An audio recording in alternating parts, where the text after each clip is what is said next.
안녕하십니까. 지난 영상의 스타링크 상세 분석편에 이어서 이번 영상에서는 스타링크 위성이 구체적으로 어떻게 통신을 하고 사용자들이 위성 신호를 수신하는지 알아보겠습니다. 스타링크 위성은 지구 저궤도에 약 1만 개 이상 올라갈 것으로 보입니다.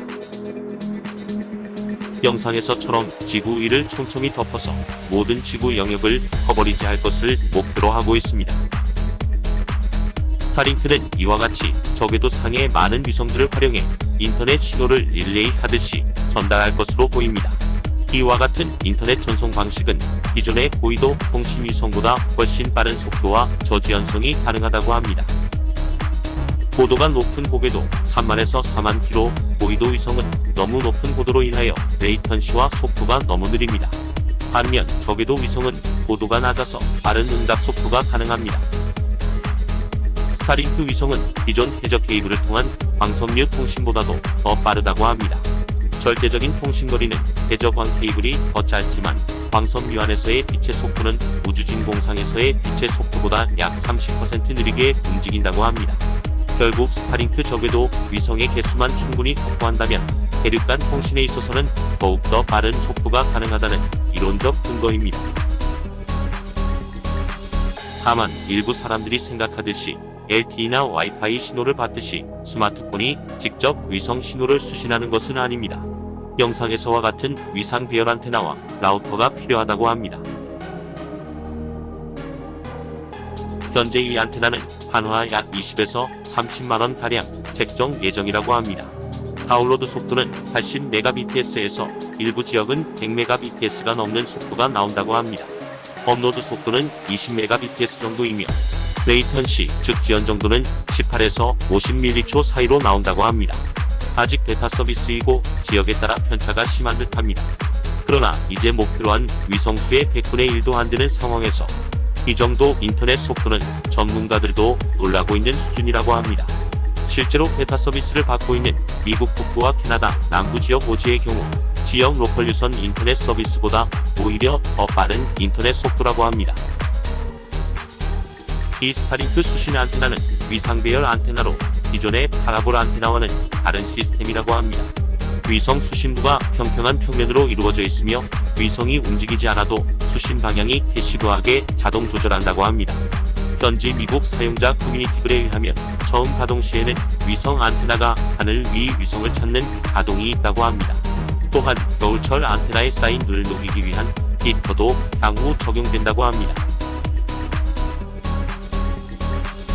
스타링크는 오직 위성만으로 데이터를 전달하는 것은 아닙니다.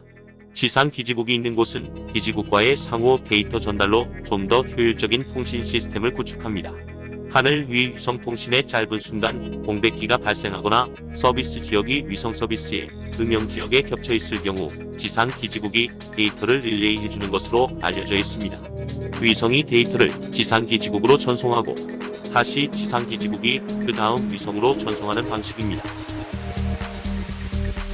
일부 전문가들은 향후 대규모 데이터 센터나 서버가 있는 곳에서 직접 대규모 위성 송수신 장치를 갖추고 스타링크 위성으로 데이터를 직접 전송하는 시스템이 생길 것이라 예측하고 있습니다.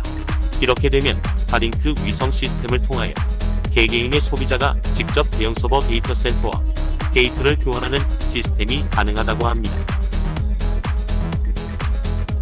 또한 당장 실현되긴 힘들지만 미래에는 캐시, 프록시 서버나 각종 중계 서버, DNS 서버 같은 경우는 아예 교도상에 올려버릴 가능성도 있습니다.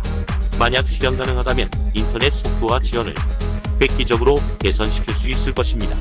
물론 서버의 물리적 유지 보수를 위한 인간의 장기적 거주가 거의 불가능하기 때문에 유지 보수 기술자 역할을 하는 인공지능 로봇이 개발되어야 실현될 시스템으로 보여집니다.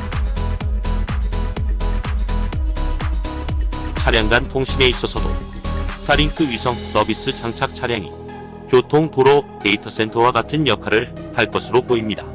도심이나 교통 밀도가 높은 곳은 지상 교통 중계기를 비롯한 지능형 도로망 시스템을 깔 수 있지만 도시 외곽이나 미국같이 국토가 넓은 나라는 모든 국토의 도로에 그런 지능형 도로 시스템을 100% 까는 것은 불가능에 가깝습니다. 이때 이러한 문제점을 해결할 수 있는 방법이 스타링크와 같은 위성을 활용한 지능형 교통 시스템입니다. 스타링크 접속 차량이 주변 교통 상황 정보를 획득하여 위성으로 전송하고 그 위성은 다시 그 정보를 그 지역을 운행하는 차량에게 전송해주는 시스템입니다. 이제 우리는 더욱더 상상력을 발휘할 때입니다.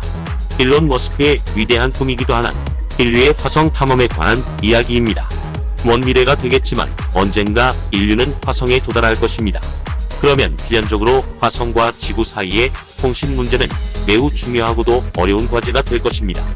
화성과 지구는 서로 거리가 멀기도 하지만 위치가 고정되어 있지 않고 각각이 공전하며 더구나 서로가 태양을 사이에 두고 직접 통신이 불가능한 시기도 있습니다.